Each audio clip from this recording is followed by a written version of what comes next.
All right, everybody. Pete Pardo here from Sea of Tranquility. Welcome to day number 22 of my favorite albums to listen to in the summertime. Those summertime soundtrack albums that tend to come out more often than not when the sun is shining. We're outdoors doing all sorts of outdoor summersy things. We're doing it all month here in July, the peak of the summer months here in the Northeast anyway, in the Hudson Valley. And today for day number 22, this is the debut studio album from this American band. It was released November 1972, recorded at Village Recorder Studio in Los Angeles, California, produced by Gary Katz for ABC Records. Talking about Can't Buy a Thrill by Steely Dan. You could pick any Steely Dan album, right? It's generally not my favorite Steely Dan album. Usually not even my number 2. Could it be number 3 or number 4? Yeah, for sure. But there's something about this debut that I think lends itself better than some of the others when it comes to soundtracks to the summertime. Of course, featured on the album, the two leaders themselves, Walter Becker on bass guitar, lead and backing vocals, Donald Fagen, piano, electric piano, organ, lead and backing vocals, Jeff Skunk Baxter on guitars, Denny Diaz on guitars, Jim Hodder drums, percussion, lead and backing vocals, David Palmer lead and backing vocals, along with all sorts of other people like Elliot Randall, a little bit of lead guitar on a couple tracks, Victor Feldman on percussion, Jerome Richardson tenor sax, Snooky Young flugelhorn, Clyde King, Shirley Matthews, and Vanetta Fields on backing vocals. Right, because of course it wouldn't be a Steely Dan album with all sorts of guest musicians, right? Even though back in the early days it was pretty much a band, they still always brought other cats into the studio, mostly jazz people, to help out, and that would become the mantra going forward after the first couple albums, where it would become more of a studio project with all sorts of great jazz and fusion musicians coming in, pop musicians helping out. Becker and Fagen with the arrangements and things. So what do we have on this album? We've got the great single, Do It Again. That's such a great song. Such a great song. Donald Fagen leading the charge on that one. That great bass line, of course, you know. Where have we heard that before? Great song.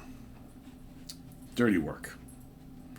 It's funny because I remember like years ago when I was just becoming somewhat of a Steely Dan fan, I always knew the song Dirty Work, but I never knew it was a Steely Dan song because, of course, not sung by Donald Fagen.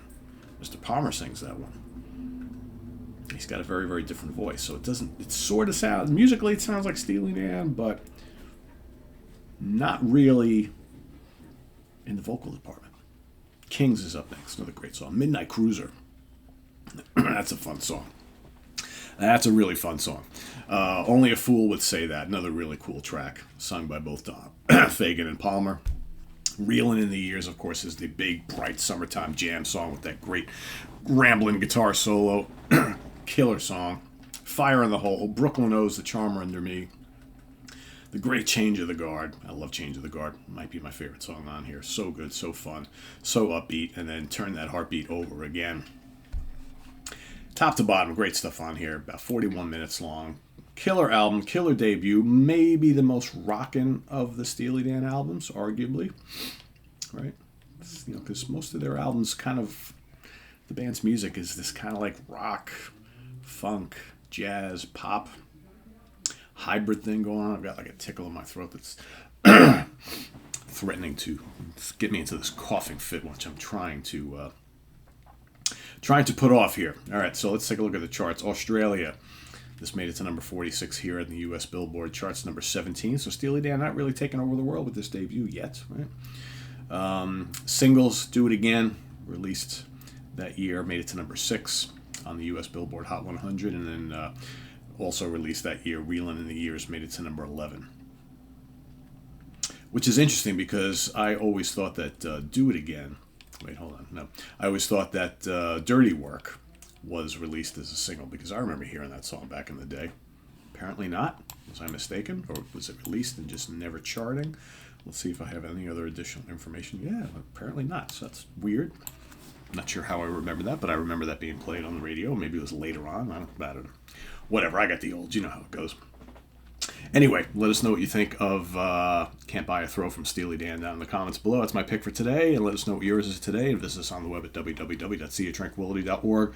We're on Facebook. We're on YouTube all together all the damn time. Please subscribe if you haven't already and click on that notification bell so you get alert of all of our content as it posts. And please do hit the like button before you leave.